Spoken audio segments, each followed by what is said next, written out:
ओम शांति। ओम शांति। एक कसाई एक गाय को लेकर के जा रहा होता है बेचने के लिए।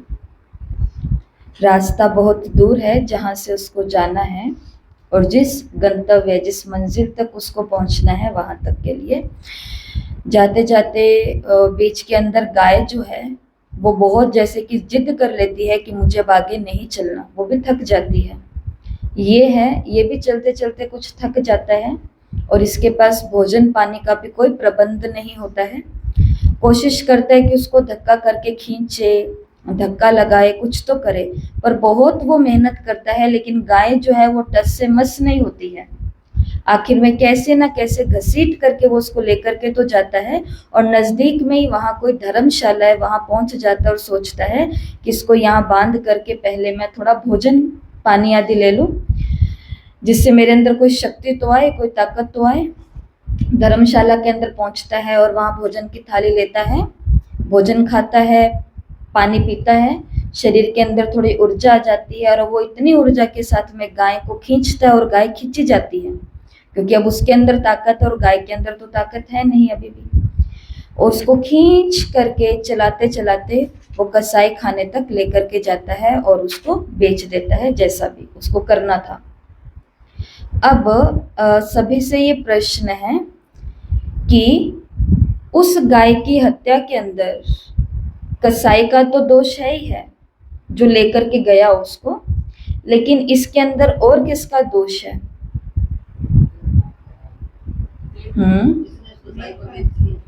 उसका दोष है, ठीक है। जिसने बेचा और जिसको बेचा और जिसने काटा, इनका दोष है। और किसका दोष है? जिसने देखा खाया। और गाय को भी गाय सींग सांग मार रहा है। नहीं, वो तो एक मूक प्राणी है ना, वो तो क्या कर सकता है। और बताओ किसका दोष है? हाँ जी, जो लेके गया उसका तो 100% ही दोष है, उसका तो 100% दोष है। दोष उसका भी है जिसके ऊपर आज 10वां संदेश चला है। दोष है भोजन बनाने वाले का, दोष है उस धर्मशाला का जहाँ पर किसी को भी भोजन खिलाया जाता है बिना जाने बिना पहचाने। अगर उसको भोजन मिलता ही नहीं, अगर वो भोजन खाता ही नहीं, उसके शरीर में ताकत आती नहीं, और शरीर में ताकत आती नहीं तो वो कम से कम आज तो उसको घसीट करके ना लेके जाता, और पता नहीं क्या कुछ ऐसा चमत्कार हो सकता था, कुछ तो हो जाता कि गाय निकल जाती या गाय को कोई छुड़ा लेता, कोई अच्छा समाज सेवक वहां पहुंच जाता, कुछ भी हो सकता था, वो आगे की बात है। परंतु उसके अंदर दोष किसका भी हो जाता है?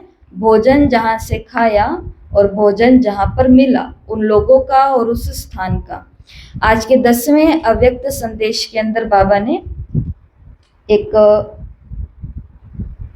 पॉइंट बताई है कि खाते समय जब दादी वतन में गए और वहां पर भोग स्वीकार हो रहा था, तो बाबा ने भोग के विषय में बताया, भोजन के विषय में। खाते समय भी लाइट माइट की स्थिति में रह करके भोजन खाना, सिर्फ स्नेह नहीं लेकिन साथ साथ में शक्ति भी होनी चाहिए। तो भोजन को खाना है, खाने को खाना है, लेकिन साथ में क्या होनी चाहिए? उसके अंदर लाइट और माइट होनी चाहिए। तो परसों ही शायद आपको बता रहे थे कि हमने आज से 2-3 साल पहले 5S की बात करी थी, और वो आज इसी भट्टी के अंदर इस क्लास के अंदर मिल गई है, जो भाई जी के द्वारा कराई गई। तो इसके अंदर 5S का जिक्र है कि भोजन करना है। रोज भोजन करते हैं ना हम सभी, दिन में दिन में 4 बारी भी कर सकते हैं, दिन में 5 बारी भी करते हैं। टी, कॉफी, जूस, ये सभी तो भोजन के अंदर ही आता है ना। पूरा एकदम पकी हुई थाली नहीं, भरी हुई थाली नहीं, लेकिन अंदर तो जा रहा है ना खाने का सामान, पीने का सामान। तो 5S का ध्यान रखना है, जो बाबा ने बोला कि खाते समय लाइट और माइट हो जाए, भोजन के अंदर केवल स्नेह नहीं लेकिन शक्ति भी आ जाए। तो उसके लिए 5S का करना है। तो पहला है शिव संकल्प। शिव संकल्प, शिव संकल्प का मतलब होता है कि ये भोजन जो बन रहा है इसके अंदर केवल शुद्धता है, पवित्रता है, श्रेष्ठता है, आत्मिक भाव है, परमात्मा कॉन्शियस है, परमात्मा की याद है, ये सब कुछ है, ताकि ये जो भोजन खाए ना, खाने वाला भले कसाई भी क्यों ना हो, लेकिन उसकी बुद्धि उस बात से हट जाए और उसके अंदर ये बात आ जाए कि मुझे छोड़ो, नहीं बेचना है गाय को, नहीं मारना है गाय को। ये क्योंकि हमने गाय का उदाहरण सुना है तो इस बात को इसी के ऊपर इम्प्लीमेंट करते हैं। तो भोजन बनाते समय और भोजन खाते समय विशेष ये भोजन की थाली है और इस थाली के अंदर क्या डाल देना है, शिव संकल्प। जैसे कि धर्मशालाओं में इधर उधर कहीं पर भी मिलता है तो पहले से वो सब चीजों को तैयार करके रखा जाता है ना, कि बस लोग आएंगे और उनको डाल डाल करके सर्व हमें करना है। तो उनके अंदर भी पहले से क्या कर देना चाहिए, खास अपने घर और अपने भोजन के अंदर, अपनी थाली के अंदर, इसको बोलते हैं शिव संकल्प। शिव संकल्प कि ये भोजन सभी को देह की बातों से छुड़ाने वाला है, ये भोजन सबको स्वास्थ्य प्रदान करने वाला है, ये भोजन सबकी तार को परमात्मा से जोड़ने वाला है, ये भोजन सबको पवित्र धारणाएं, पवित्र जीवन जीने की शक्ति प्रदान करने वाला है। जैसे एक माँ अपने बच्चे के लिए भोजन बनाती है तो उसके अंदर क्या डालती है, भरपूर मात्रा में प्यार, उसके अलावा तो कुछ होता ही नहीं है। माँ जब अपने बेटे के लिए, अपने बच्चे के लिए, अपनी बच्ची के लिए भोजन बनाती है तो उसके अंदर सिर्फ क्या डाला हुआ होता है, प्यार ही डाला हुआ होता है, सिर्फ प्यार डाला हुआ होता है। तो ऐसे ही पहला एस भोजन के लिए, क्योंकि आज का संदेश इसी पर ही चला है, भोजन के लिए ही। तो पहला काम क्या करना है कि भोजन की थाली के अंदर शिव संकल्प हो। और शिव संकल्प के अंदर, शिव का मतलब वैसे होता है कल्याण, शिव का मतलब होता है बहुत ऊंचा, शिव का मतलब होता है केवल पॉइंट, वो सभी बातें इसके अंदर डल जानी चाहिए। दूसरा है सोलो। सोलो का मतलब होता है अकेला। ऐसा नहीं है कि अपनी थाली को उठा करके अकेले कहीं जा करके बैठ जाएंगे, ये हम अपने घर में तो कर सकते हैं, पर अगर मधुबन में हैं, स्टेशन पर हैं, ट्रेन में हैं, अपने ऑफिस में हैं, अपने स्कूल कॉलेज में हैं, कहीं पर भी हैं, तो वहां अपना डब्बा उठा करके कहीं बैठेंगे क्या, अच्छे लगेंगे कितने दिन? और अगर ऐसा कुछ किया भी तो कल को हमको किसी चीज की जरूरत हुई तो फिर हम उसकी डिमांड कैसे कर सकते हैं? सब समझो, कोई साथ वाला नमक लेकर के आए, हमारे पास नहीं है, तुम रिक्वेस्ट करके नमक तो ले ही सकते थे ना, लेकिन हमको तो आदत है अकेले। कोशिश करो अकेले बैठे तो सबसे अच्छा है, अगर घर का सिस्टम ही ऐसे बना हुआ है। नहीं तो सोलो का मतलब होता है सबके साथ रहते हुए भी कैसे भोजन करना, अकेले भोजन करना। सबके साथ हैं लेकिन फिर भी सबके साथ नहीं है, जैसे कि अकेले हैं। तो ये है दूसरा एस। एस का मतलब है सोलो। सोलो का मतलब है अकेला। जैसे डांस होता है ना, एक होता है ग्रुप डांस, एक होता है सोलो डांस। ग्रुप डांस का मतलब है सब मिल करके डांस करेंगे, सोलो डांस का मतलब है ये अकेला डांस करेगा। ग्रुप सिंगिंग होती है, सोलो होती है, ऐसे सोलो। और तीसरा है एस, साइलेंस। भोजन के सारे दोषों को खत्म करने के लिए और भोजन को शक्ति के रूप में धारण करने के लिए क्या चाहिए? तीसरी चीज साइलेंस। साइलेंस का मतलब शांति, साइलेंस का मतलब मौन, साइलेंस का मतलब चुप, साइलेंस का मतलब मुंह बंद। जैसे दो साधु हैं और आज उनको भिक्षा देने के लिए कोई आया ही नहीं, किसी ने भी उनको भिक्षा नहीं दी। पुरानी बात हो सकती है ना, जब साधु सन्यासी ये जो थे जंगलों में रहते थे और इंतजार करते थे कोई आएगा और दे करके चला जाएगा और वही हम खा लेंगे। तो ये दोनों के दोनों सन्यासी हैं, तो ये इंतजार कर रहे हैं, पर आज कहीं से भी भोजन नहीं आया, भूखे हैं। और इन दोनों ने डिसाइड किया कि अब हम भोजन करेंगे मनसा भोजन। मनसा भोजन का मतलब है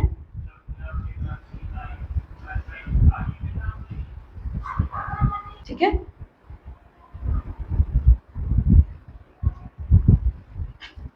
तो पहला एस कौन सा है? शिव संकल्प भोजन के अंदर। दूसरा है सोलो, तीसरा है साइलेंस।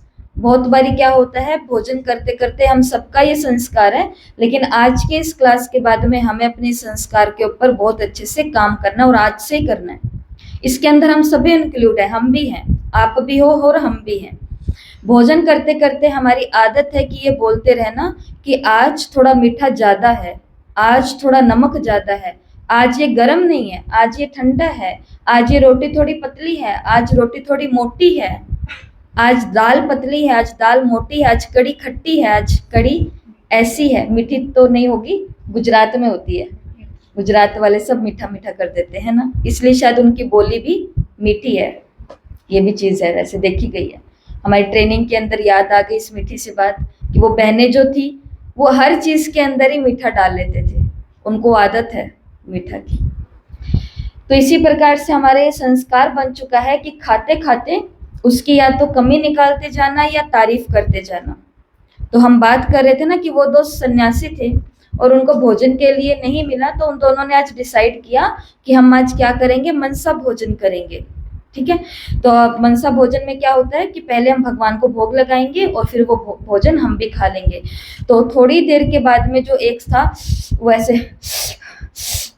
ऐसे ऐसे मुंह जैसे जल जाता है ना मिर्च खाने से, ऐसा होने लग गया उसको। तो इसने बोला कि तुमको क्या हो गया, क्यों ऐसे सी कर रहे हो? तो वो कहता कि बहुत तीखा था। तुमने क्या खिलाया भगवान को? वो कहता मैंने तो भगवान को ये चटपटा जो भोजन था ये खिला दिया। तुमने क्या खिलाया? वो कहते मैंने तो फ्रूट्स खिलाए भगवान को, और मेरे को तो खा करके ही बहुत अच्छा लग रहा है, ऐसे लाइट लाइट फील हो रहा है और शक्तिशाली फील हो रहा है। तो वो कहता कि देखना तुमने तो अच्छा खा लिया, मैं ऐसे रह गया।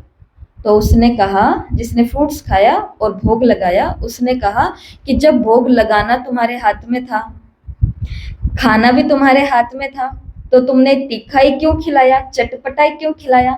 तुम फ्रूट्स या उबली हुई सब्जी या सात्विक जिसके अंदर सब सामान्य तरीके से डाला हुआ है वो खिला सकते थे। तो ये चीजें हैं हमारे अंदर कि भोजन के अंदर हमको बहुत सारा ये आइटम चाहिए होता है।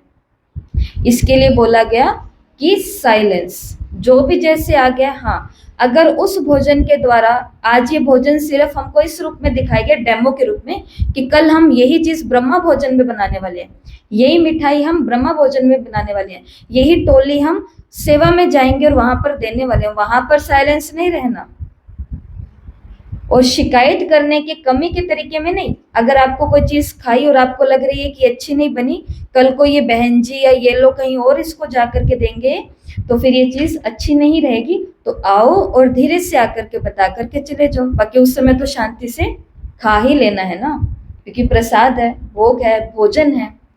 जिनको भोजन नहीं मिल रहा है उनकी हालात हम देखते हैं ना, हमको मिलता है तो हम नुक्स निकालते हैं, लेकिन हमको भी कब तक मिलेगा? बाबा ने भी केवल दाल और रोटी को ही प्रॉमिस किया है कि अंत में दाल रोटी मिलेगी, लेकिन वो भी किसको मिलेगी? जिन्होंने कणा दाना सफल किया है, वो भी उन तक ही जाएगी। ये सब चीजें बाबा ने बताई है। तो थर्ड एस है साइलेंस, फोर्थ एस है, चौथा एस है सकाश। बहुत इंपॉर्टेंट है ये। सकाश का मतलब क्या होता है?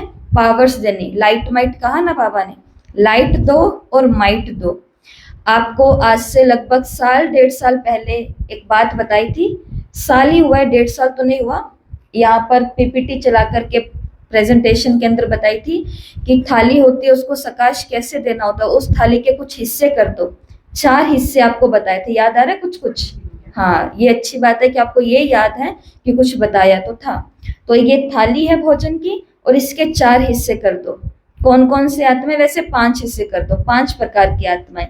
पहला दुखी आत्माएं, दूसरा अशांत आत्माएं, तीसरा प्यासी या अतृप्त आत्माएं, चौथा अपवित्र आत्माएं और 5वां भटकती और तरसती तड़पती हुई आत्माएं।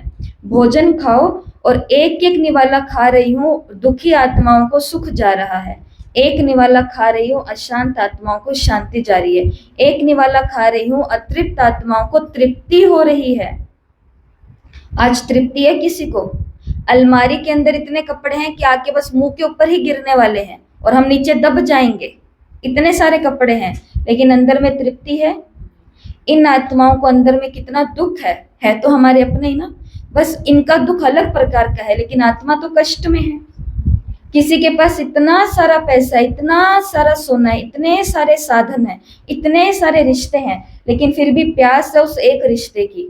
वो क्यों नहीं है? वो क्यों नहीं है? वो क्यों नहीं है? इतना सारा सुख देने वाले लोग हैं, लेकिन वो एक ने दुख दे दिया, वो अंदर में आत्मा दुखी होकर के बैठी है। कब का दुख दिया हुआ है अभी तक याद है। तो एक निवाला खाएंगे ये तृप्त और प्यासी आत्मा, एक निवाला खाएंगे और कौन सी आत्मा बताई? अपवित्र आत्माओं को पवित्रता मिल रही है। और 5वां जो भटकती तड़पती तरसती हुई आत्माएं हैं, इनको भी ठिकाना मिल रहा है। एक एक गराई खाते जाओ और इन सभी प्रकार की आत्माओं को सकाश देते जाओ। हो सकता है? ये है 5वां एस। वैसे जब ये वाला काम करेंगे तो सोलो और साइलेंस अपने आप हो जाएगा, क्योंकि सकाश देने का काम वही आत्मा करेगी जो एक तो एकांत में होगी, मतलब अकेली होगी, और दूसरा जो मौन में होगी, तभी तो वो इतना बड़ा काम करेगी ना। तो एक से ये दो तो चीजें जुड़ी हुई है। और लास्ट एस है सात्विक, कि भोजन हमारा कैसा होना चाहिए? सात्विक। जैसे तामसिक तो नहीं है हमारा भोजन। तामसिक का मतलब क्या होता है? मांस, मीट, अंडा, लहसुन, प्याज। ये हाँ, अचार भी तामसिक है। अचार क्यों तामसिक है? क्योंकि वो बासी है। जितना पुराना है वो उतना ज्यादा तामसिक है। चटपटा है ना। अचार का नाम लेते ही 10 रोटी खा सकते हैं, इतनी पावर है एक अचार के अंदर। हाँ, ताजा बनाओ। मधुबन के अंदर नहीं बनता, यात्रा भोजन में देते हैं और हमको मधुबन के अंदर देते हैं। ये हम जब थाली पर बैठते हैं, भोजन डाइनिंग, ताजा बनाओ। जैसे अभी आम का सीजन है, कैरी का अचार ताजा बनाओ, ताजा खाओ। मिर्च का अचार है, ताजा बनाओ, ताजा खाओ। गाजर का अचार, अच्छा गर्मियों में ये है, सर्दी में गाजर आ जाती है। अच्छा, ज्यादा अचार की बात ना करें। तो माना हम ये नहीं कह सकते कि आम का अचार हम गर्मी में तो खा लेंगे, तो ठंडी में क्या करेंगे? तो ठंडी में गाजर आ जाएगी, अदरक आ जाएंगी, ऐसी बहुत अच्छी चीजें आ जाएंगी। आंवला, काचर, पंजाब में चिब्बड़ बोलते हैं, ये भी हम सीख करके आए हैं। तो ऐसी बहुत सारी चीजें हैं, बहुत मतलब बहुत कुछ है। तो अचार को भी खैर राइट तामसिक में ही डाला गया है। राजसिक भोजन कौन सा होता है? पूड़ी,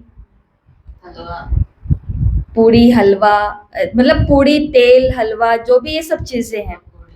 पकोड़े, हलवे को तो नहीं कहेंगे, पर पकोड़े जो एकदम अंदर से निकल कर के आते हैं, डीप फ्राई होते हैं। हाँ जी, समोसा, कचौरी, जो भी चीजें हैं, ये सब क्या है? राजसिक। राजाओं के ठाट बाट की तरह है ना ये राजसिक। और हमारा राजस्थान किस लिए ज्यादा फेमस है?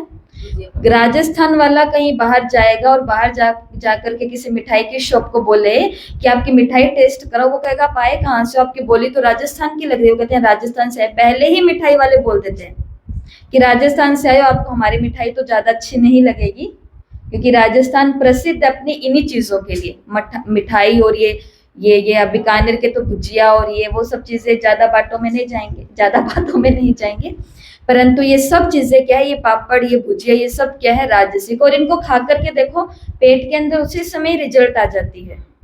ये सारा टेस्ट किसका है? राजसिक का मतलब है जीभ का स्वाद होता है सारा का सारा।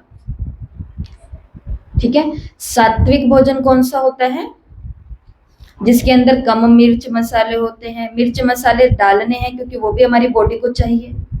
हल्दी भी चाहिए, धनिया पाउडर भी चाहिए, मिर्च भी चाहिए, परंतु बहुत नामात्र चाहिए। पर जब तक सब्जी लाल नहीं होगी तो तब तक तुमको खाने का ही मजा नहीं आएगा।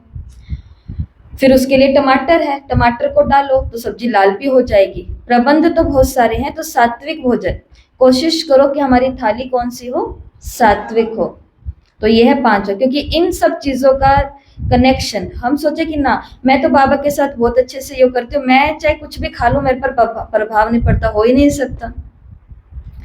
एक ब्रह्मा कुमार कहीं सेवा करने के लिए गया, जहां पास में थिएटर है ना, सेवा करने के लिए गया क्योंकि पास में ये गुरुजी का आश्रम भी है। तो वहां गया और वहां जाकर के सेवा कर दी। सेवा करने के लिए वहां पर 2-4 घंटे लग गए, प्रदर्शनी आदि आदि, बातचीत करना, लेन देन करना, सब कुछ करते समय बाहर निकला और सोचा कि जूस की है ये, मजबूरी की हालत में, इस हालात में मेरे पास कुछ भी नहीं है तो ये ले लेता हूँ। तो अपने हाथ लगा करके कुछ कुछ करके सकाशोर दे करके जूस पी लिया। जूस पीने के बाद में सेवा केंद्र पर या मधुबन में या जहां पर भी वो रहता होगा, समझ लो ये उदाहरण कुछ भी, तो वहां पर पहुंच गया। और वहां पर पहुंचने के बाद में रात को जब सो रहा था ना, तो सोने से पहले एकदम जैसे मोबाइल चलाते अलार्म सेट करने के लिए, कुछ मुरली को कल की मुरली देखने के लिए, देखते देखते उसको मन के अंदर बहुत तेज संकल्प आने लग गया कि यूट्यूब पर जाकर के कोई मूवी देखूं, या कोई ऐसे फील्ड होती है वहां पर जाकर के कोई मूवी देखूं। उसी समय ही वो बाबा के आगे जाकर के बैठ गया। माया ने वार किया, पर बहुत काल का अभ्यास था बाबा के साथ का। बाबा के पास जाकर के बैठा और जाते ही चेकिंग कर ली, हाथों हाथ चेकिंग कर ली कि मेरे को ये मूवी देखने का संकल्प क्यों आया, जबकि ये चीज तो, ये रास्ता तो मैं बहुत साल पहले जो सेवा केंद्र पर आ जाते हैं वो ये रास्ता छोड़ चुके होते हैं। ये रास्ता तो मैं छोड़ चुका हूँ बहुत पहले, तो ये मेरे को संकल्प क्यों आया।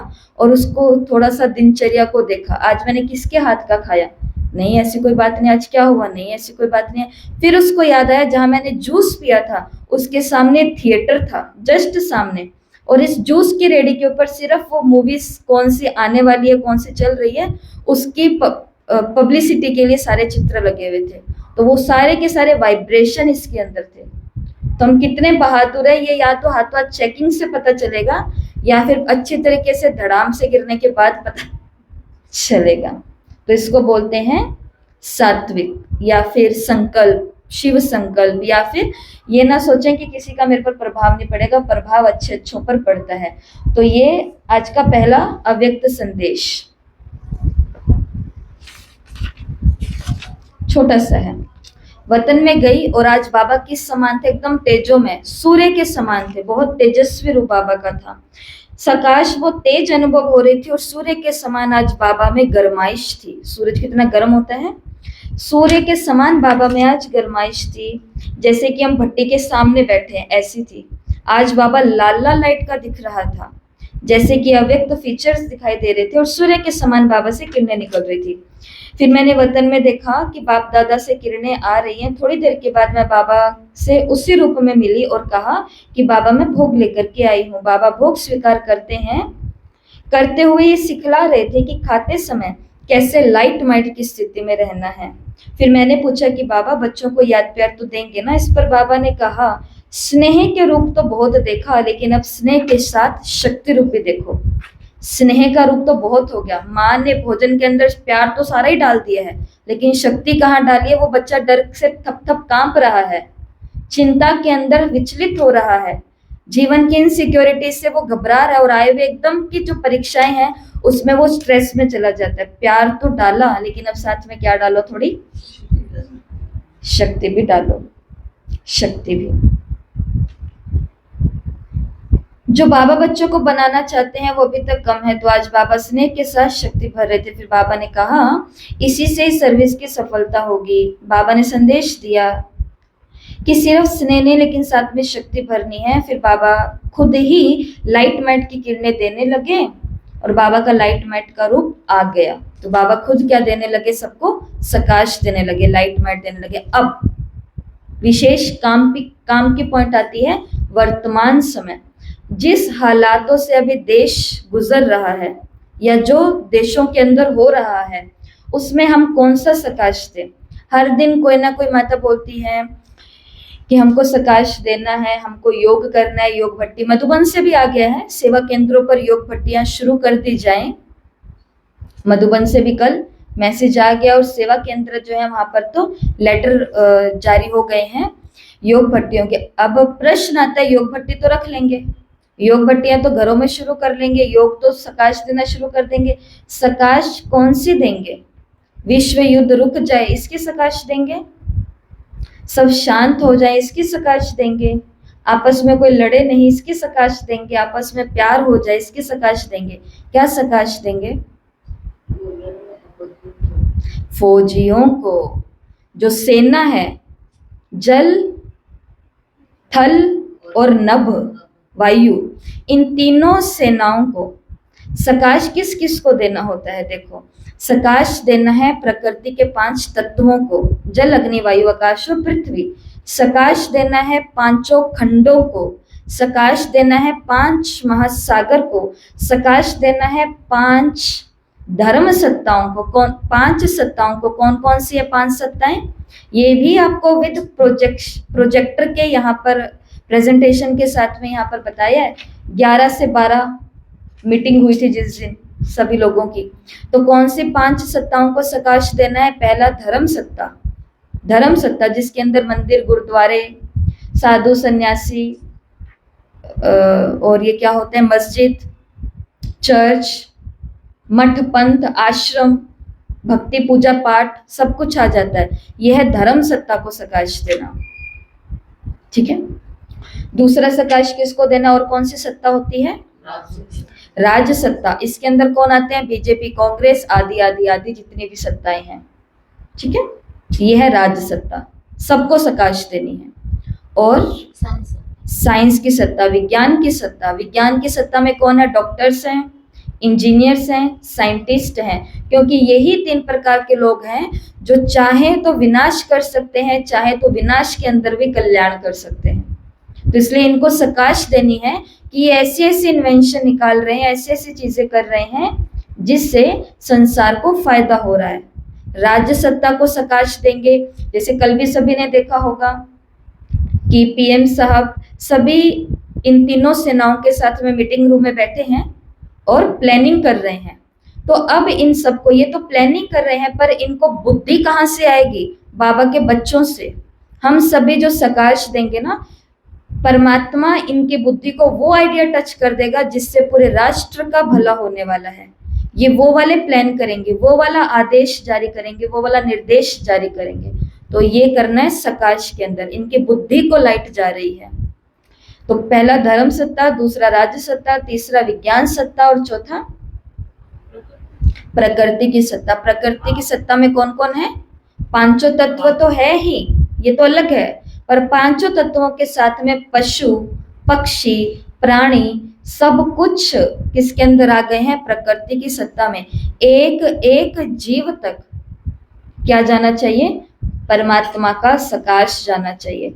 चाहे वो भैंस है, चाहे वो कुत्ता है, चाहे वो बिल्ली है, चाहे वो चिड़िया है, चाहे वो शेर है, चाहे वो कुछ भी है। साईं बाबा के उसके अंदर हमने देखा ना कि साईं बाबा क्या करते थे। पहले तो वो एक फकीर थे, फकीर से बाद में उन्होंने प्रवचन और ये करना शुरू किया, परंतु उस हालात में वो क्या करते थे?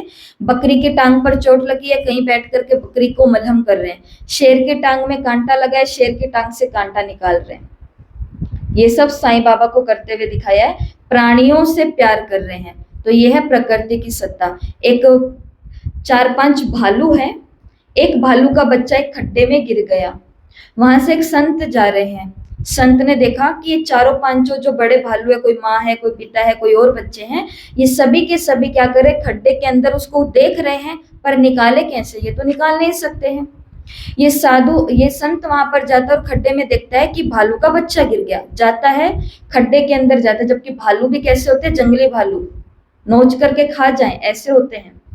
माउंट पर जाते तो लिखा होता है ना कि रात से पहले पहले आओ जाओ, अंदर हो जाओ। भालू है यहाँ पर, दिख जाते हैं वहां पर भालू। तो भालू तो कैसा होता है कि ले ही ले, पूरा का पूरा खा ही जाए, लेकिन इसकी ना चिंता करते हुए वो उस खड्डे में जाता है, भालू के बच्चे को उठाता है और उठा करके बाहर लेकर के आता है। और जब वो भालू को बाहर लेकर के आता है तो भालू की जो माँ है, बड़ा भालू, वो उस संत को बहुत प्यार करती है, खाती नहीं है, बहुत प्यार करती है।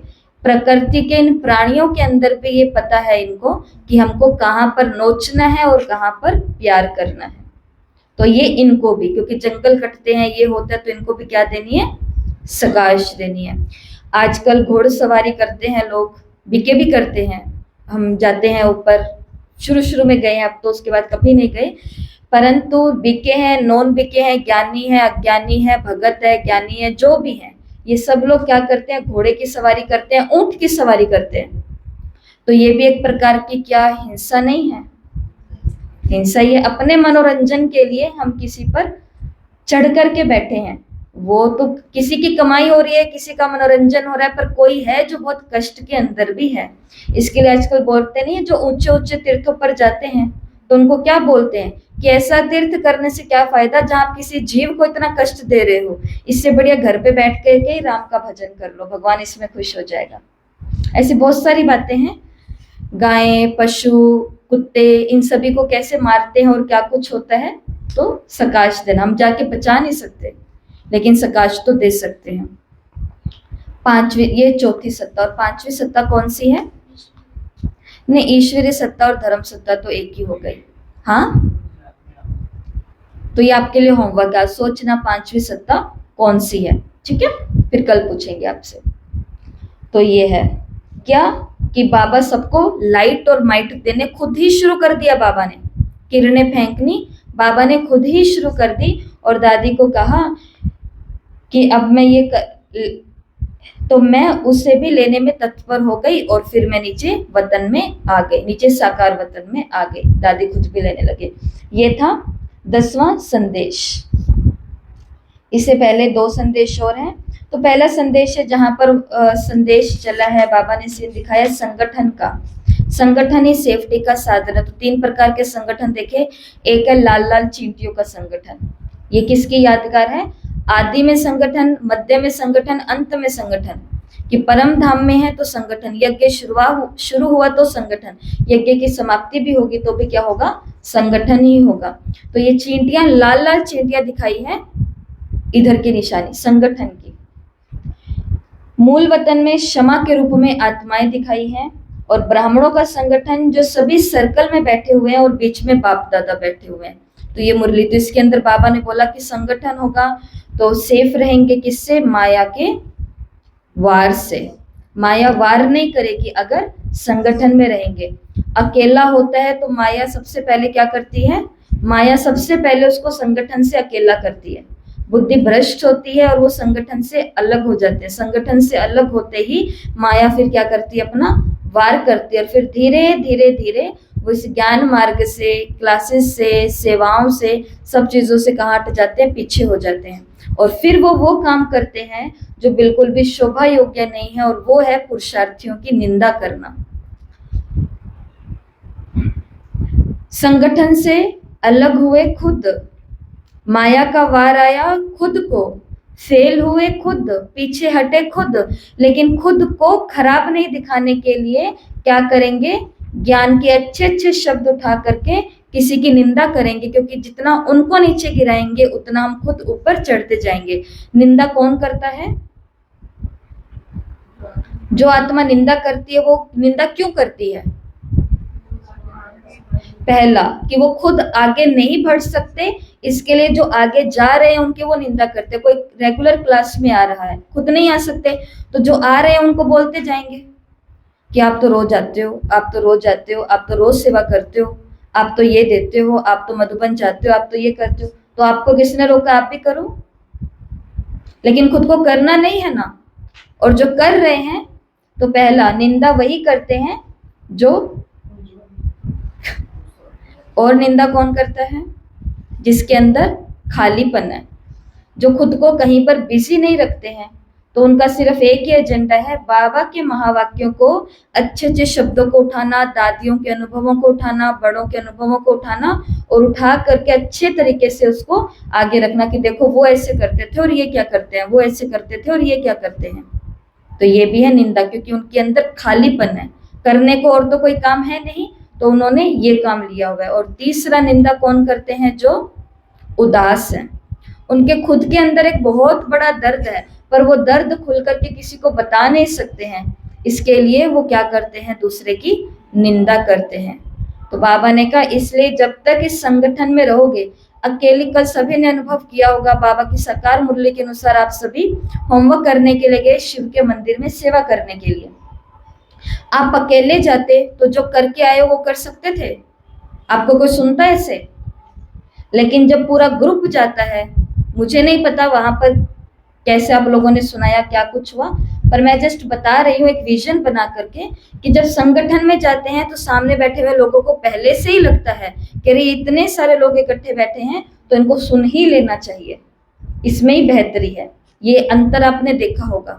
और इन्हीं लोगों के बीच में अकेले जाकर के बैठ जाओ और कहो हमें भी अपना बाबा का ज्ञान सुनाना है, ओम शांति का भजन करने हैं, गीत गाने हैं, तो चांस मिले? वो कहेंगे कोई नहीं, तुम्हारा भी होगा, पहले आज हमारे साथ तो बैठो, हमारे पास तो कभी कभी आते हो, ऐसा।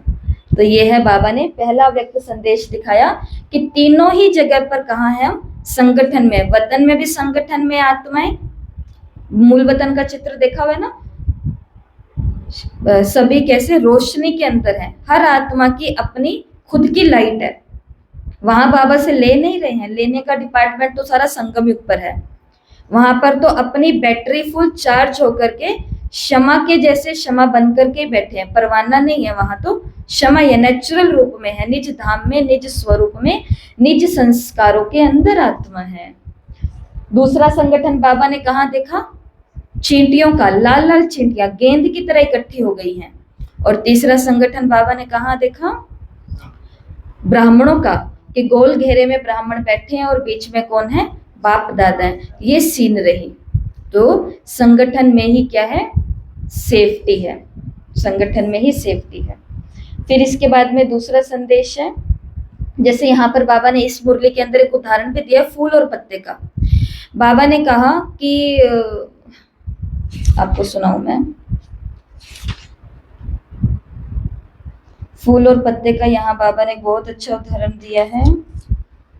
जैसे गुलाब का फूल या कोई भी फूल होता है तो उनको योग्य स्थान पर रखेंगे और अकेला पत्ता होगा तो उसको हाथ से जल्दी से मसल देंगे, फूलों को एक तरफ कर देंगे और अकेला पत्ता ही कहीं होगा ना तो अकेला पत्ता तो मसला जाएगा, लेकिन वो अकेला पत्ता अगर फूलों के गुच्छे में है तो वो भी हरा हरा शोभा देगा। जैसे ये फूल के साथ है तो शोभा दे रहा है, अकेला पत्ता कहीं गिरा हो तो उठा करके डस्टबिन के अंदर ही रख करके आएंगे। बाबा ने कहा साथ में है तो शोभा दे रहा है, साथ में है तो शोभा दे रहा है पत्ता फूल के, और इस पत्ते को अलग कर दो तो ये शोभा ये खुद ही खत्म हो जाएगा। ये बाबा ने इधर उदाहरण दिया।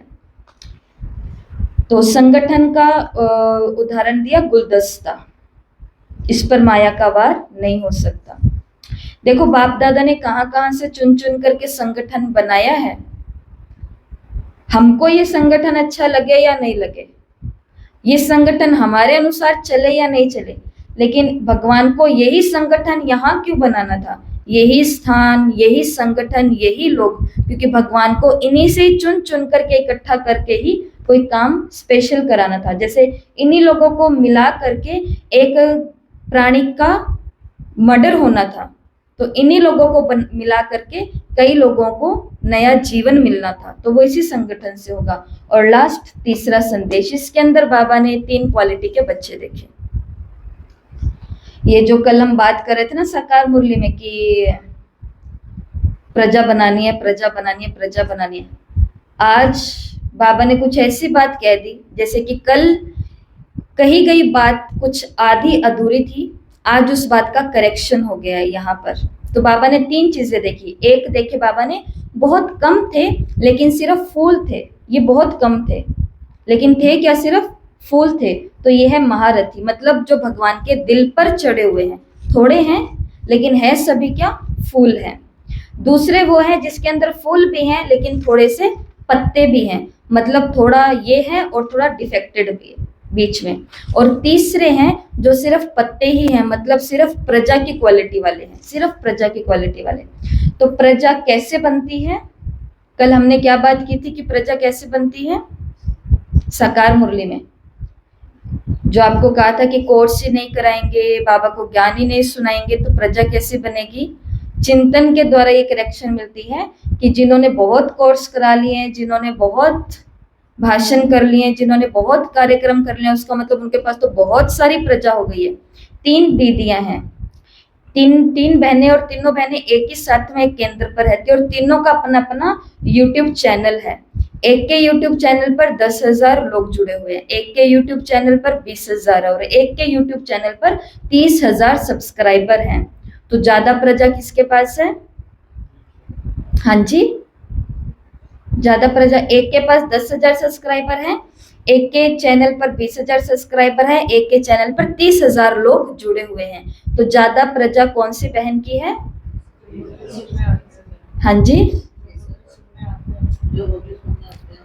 जिनके पास 30,000 लोग हैं उसकी तो प्रजा ज्यादा हुई ना, ऐसा ही ना, नहीं, भीड़ ज्यादा होने से ये सारे की सारी प्रजा है ये फिक्स नहीं होता है।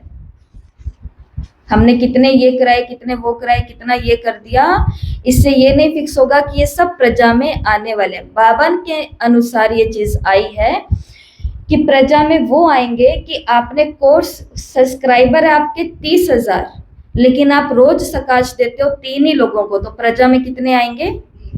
3 ही आएंगे। आपके पास सब्सक्राइबर है 40,000, लेकिन रोज आप प्यार से चलते हो केवल 4 ही लोगों के साथ में, तो प्रजा में कितने आएंगे? आपके 4 ही आएंगे। और प्रजा में कौन कौन आता है? वो हर एक ब्राह्मण जो पुरुषार्थी ब्राह्मण की रॉयल्टी के साथ में निंदा करता है। याद है पिछली वाली भट्टी जिसके अंदर आपको कहा था रॉयल पुरुषार्थी किसको कहेंगे? बाबा ने बोला था ये होते हैं रॉयल पुरुषार्थी। कौन कौन होते हैं रॉयल पुरुषार्थी? जो नयों को और पुरुषार्थ करने वालों को गिराते हैं वो होते हैं रॉयल पुरुषार्थी। ये डेफिनेशन थी बाबा की 1976 की अव्यक्त वाणी की। जो कमजोर और पुरुषार्थी होते हैं उनको गिराते हैं, मगर तीव्र पुरुषार्थी को गिरा नहीं सकते। हाँ, जो पुरुषार्थी को और कच्चों को, हाँ नयों को, जो नए हैं और पुरुषार्थी हैं, रॉयल पुरुषार्थी आत्माएं इन दोनों को गिरा देती है। गिराएंगी कैसे? निंदा से, गलानी से, अपशब्द से, पुरुषार्थ में विघ्न डाल करके, टांग खिंचाई करा करके कि अच्छा तुम ये कर रहे हो, यहाँ कर रहे हो, ऐसा कर रहे हो, यहाँ जा रहे हो, इससे थोड़ी ना कुछ होगा। कोई पुरुषार्थ कर रहा था रोज अमृत वेले उठने का, और उसको एक बोल दिया, रॉयल पुरुषार्थी ने उसको बोल दिया कि ये करने से थोड़ी ना कुछ होता है, 4 बजे उठने से, 2 बजे उठो तो माना जाए। अब वो 4 बजे भी उठ रहा था और सिर्फ गलानी भाव में बैठा है कि मैं 4 बजे उठ के कर क्या रहा हूँ, वो तो 2 बजे उठ रहे हैं। लेकिन जो तीव्र पुरुषार्थी होगा उसको ये रॉयल पुरुषार्थी टच भी नहीं कर सकेंगे, कमजोर को और नए को और पुरुषार्थी को। पुरुषार्थी का मतलब क्या होता है? Fail pass, fail pass, fail और पास, रॉयल पुरुषार्थी। तो प्रजा कैसे? तो ये भी लोग कहाँ आ जाएंगे? हमारी प्रजा के अंदर। जो निंदा करते हैं वो सब कहाँ आ जाएंगे? प्रजा के अंदर। इसलिए अच्छी बात है या बुरी बात है? प्रजा बन रही है, इसलिए जो निंदा कर रहे हैं उनको और भी ज्यादा निंदा करने की छुट्टी दो।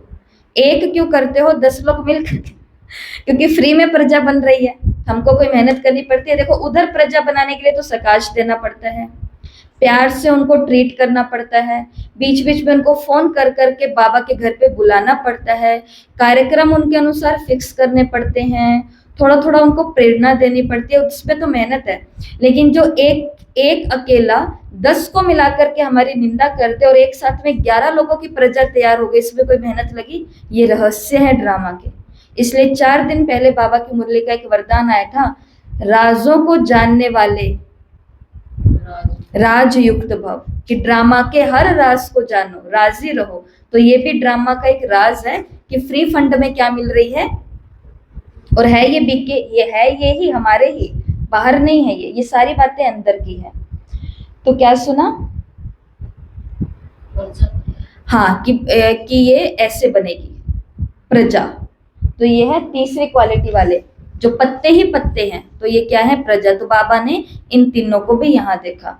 फिर एक मुरली के अंदर यहाँ पर ममा, बाबा और अपने विश्व किशोर भाऊ, ये सभी लोग इकट्ठे बैठे हैं और बैठ करके कोई प्लानिंग कर रहे हैं। तो दादी ने पूछा कि मम्मा आपने बाबा को भी ऊपर बुला लिया, वतन में अव्यक्त हो गए ना बाबा भी। तो मम्मा ने कहा कि बच्चे ये तो ड्रामा था, ये तो क्या था? ड्रामा था। तो ये सभी तीनों लोग ऊपर बैठ करके क्या कर रहे हैं? प्लानिंग कर रहे हैं। किसकी? नव सृष्टि की, नव दुनिया की, आने वाले स्वर्ग की, कि अब कार्य कैसे चलेगा, सारी प्लानिंग ऊपर हो रही है। हम भी आज नीचे कोई प्लानिंग करेंगे। ये यहाँ पर एक चित्र है जिसके बीच में है मैं, यू का मतलब तुम का मतलब मैं, तो यहाँ मैं हूँ और मेरी लाइफ की ये प्लानिंग है। हमारे जीवन में ये सभी चीजें होनी अनिवार्य है। अगर हम अपनी लाइफ को बहुत सुंदर जीवन बनाना चाहते हैं ना, मरने से पहले आत्मा ये सोच करके जाए कि जिंदगी जी करके गए हैं, तो उसके लिए ये लगभग 12 या 13 चीजें हैं जो हर एक व्यक्ति के जीवन में होनी। जीवन मतलब हर दिन, जीवन एक ही दिन का होता है। जीवन जो सांस अभी चल रही है वो ही है, इसके बाद में जीवन नहीं। अभी जो गया वो जीवन थोड़ी ना था, अभी जो है वो ही लाइफ है। तो यहाँ पर ये लाइफ प्लानिंग है, क्योंकि बाबा भी ऊपर प्लानिंग कर रहे हैं, तो हम भी आज नीचे कोई प्लानिंग करेंगे। चित्र आपके पास भेज दिया जाएगा और भी आप अच्छे से कर लेना। जैसे यहाँ पर है सबसे पहले शुरू करते हैं स्पिरिचुअलिटी से, आध्यात्मिकता, कि हमारे जीवन में क्या होनी चाहिए। तो ये तो है हमारे जीवन में, और हमें अपने जीवन में क्या लाना है, फाइनेंस, वित्त, पैसा, इसका भी क्या होनी चाहिए, प्लानिंग होनी चाहिए।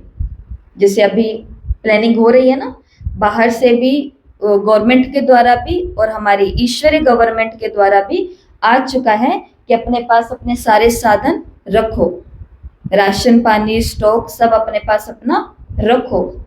पता चल गया आपको मैसेज? तो अब पता चल गया आपको, ठीक है।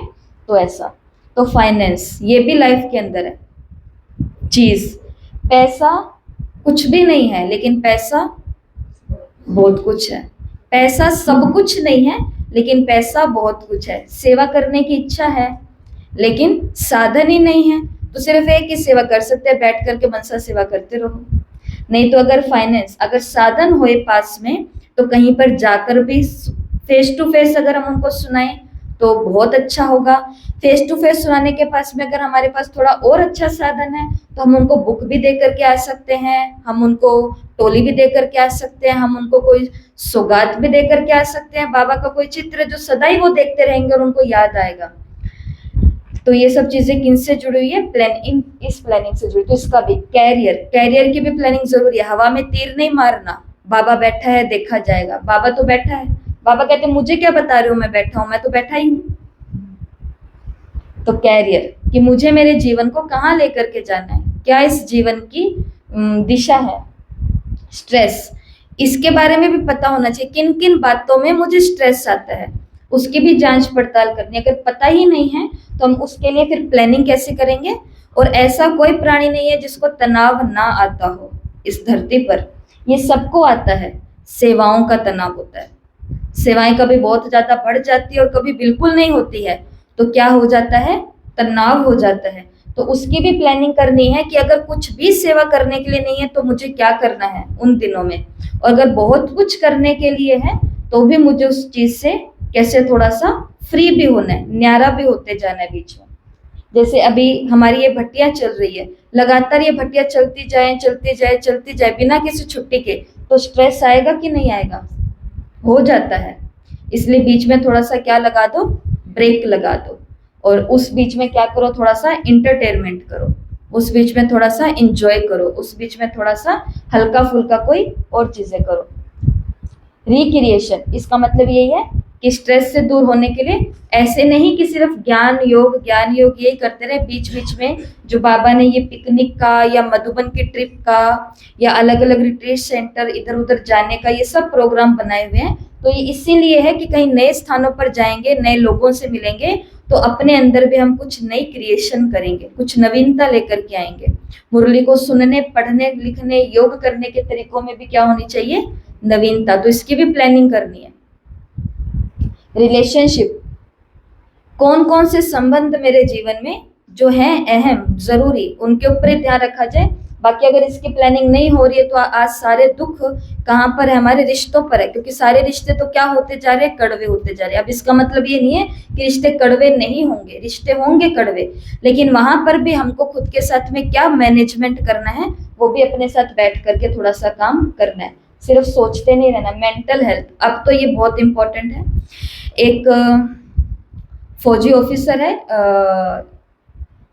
फीमेल है, वो लड़की है और बहुत यंग एज में है, खुशबू पटानी करके उसका नाम है, और उसका एक छोटी सी शॉर्ट्स है जो वायरल हुई है, जिसके अंदर वो ये डिमांड कर रही है सभी स्कूल से, माता पिता से, सभी कॉलेज से या गवर्नमेंट से, वहाँ की अथॉरिटीज से, कि आप बच्चों को, जो छोटे स्कूल के ये सब बच्चे हैं, पढ़ाई वाले बच्चे हैं, इन सभी को आप मेडिटेशन सिखाओ, इन सभी को मेडिटेशन सिखाओ। क्योंकि जो समय अब चल रहा है, डर, जैसे कोविड नहीं लेकर के गया था, बहुत सारे लोगों को कोविड का भय लेकर के गया था, लेकिन जिनकी मेंटल हेल्थ बहुत अच्छी थी, जैसे हम बोलते बाबा मेरे साथ हैं, मैं मास्टर सर्वशक्तिवान आत्मा हूँ, निश्चय बुद्धि हूँ, मेरी विजय निश्चित है, भगवान का हाथ मेरे ऊपर है, जो इस चीज में थे, जैसे हमारी लक्ष्मी बहन और भी, तो ये लोग उस चीज के अंदर जा करके वो सब कुछ चीजें देख करके और बाहर निकल करके भी आ गए।